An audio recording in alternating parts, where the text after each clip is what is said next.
எப்பவுமே ஒரே மாரி மட்டன் சூப் வச்சு போர் அடிச்சுச்சுன்னா, கண்டிப்பா இந்த மாரி ஒரு தடவ மட்டன் சார்பே ட்ரை பண்ணி பாருங்க. ஒரு மிக்ஸி ஜார்ல 1 ஸ்பூன் மிளகு, 1 ஸ்பூன் ஜீரகம், 8 பல் பூண்டு, 1 துண்டு இஞ்சி, கொஞ்சமா கொத்தமல்லி தழை, 6 சின்ன வெங்காயம் சேர்த்து நல்லா நைஸா அரைச்சு எடுத்துக்கலாம். ஒரு குக்கர்ல கொஞ்சமா எண்ணெய் சேர்த்துட்டு, ஒரு பட்டை, 2 லவங்கம், ஒரு ஏலக்காய், ஒரு பெரிய சைஸ் வெங்காயம் அதுவும் சேர்த்து நல்லா வதக்கிக்கலாம். இன்னைக்கு நான் 1/4 கிலோ மட்டன் போனோட எடுத்திருக்கேன்.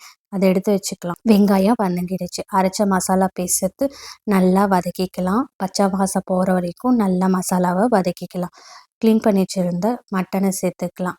மட்டன் சேர்த்துட்டு தேவையான அளவு உப்பு, மஞ்சத்தூள் சேர்த்து நல்லா மிக்ஸ் பண்ணிக்கலாம்.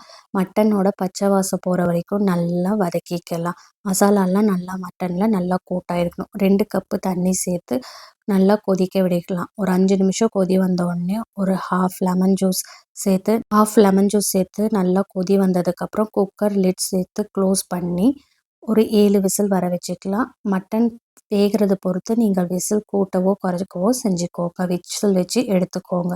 நல்லா குக் ஆயிடுச்சு. அவ்வளோதான், நம்மளுடைய மட்டன் சார்பே ரெடி. இது கிட்டத்தட்ட சூப் ஆட்டமும் இருக்கும், ரசம் மாதிரியும் இருக்கும். கண்டிப்பாக இதை ட்ரை பண்ணி பாருங்கள். குழந்தைங்களுக்கு இது அடிக்கடி செஞ்சு கொடுங்க. இது ரசம் மாதிரியும் இருக்கும், ஈஸியாகவும் டைஜஸ்ட் ஆகும். ட்ரை பண்ணி பாருங்கள். பிரியாணி செய்யும்போது 4 பீஸ் தான் நாங்கள் எலும்பு துண்டை எடுத்து போட்டு இந்த மட்டன் சார்பே செஞ்சு கொடுங்க. சிம்பிளாக ஒரு சிக்கன் ஸ்டார்ட்டர். 1/2 கிலோ சிக்கனில் 1/4 ஸ்பூன் மஞ்சத்தூள், 1/2 ஸ்பூன் உப்பு, 1 ஸ்பூன் இஞ்சி பூண்டு சேர்த்து நல்லா மிக்ஸ் பண்ணிக்கலாம். இது 1/2 மணி நேரம் இந்த மசாலா நல்லா ஊறிக்கிட்டே இருக்கட்டும். மிக்ஸ் பண்ணி தனியாக எடுத்து வச்சுக்கலாம். ஒரு கடாயில் கொஞ்சமாக எண்ணெய் சேர்த்துட்டு 1/4 ஸ்பூன் சோம்பு, 1 ஸ்பூன் மிளகு, 10லேருந்து 12 சின்ன பூண்டு நல்லா இடித்து சேர்த்துக்கோங்க. 20 சின்ன வெங்காயம், 6 வரமிளகா சின்ன சின்னதாக கட் பண்ணி அதில் இருக்கிற விதையெல்லாம் எடுத்துக்கோங்க. கொஞ்சமாக கருவேப்பிலை சேர்த்து நல்லா வதக்கிக்கலாம். இந்த வெங்காயம் நல்லா வதங்கணும்னு அவசியம் இல்லைங்க, லைட்டாக வதக்கி விட்டால் போதும். நம்ம ஊற வச்சுருந்த சிக்கனை சேர்த்துக்கலாம். எல்லா சிக்கனும் சேர்த்துட்டு நல்லா கிளறி விடலாம்.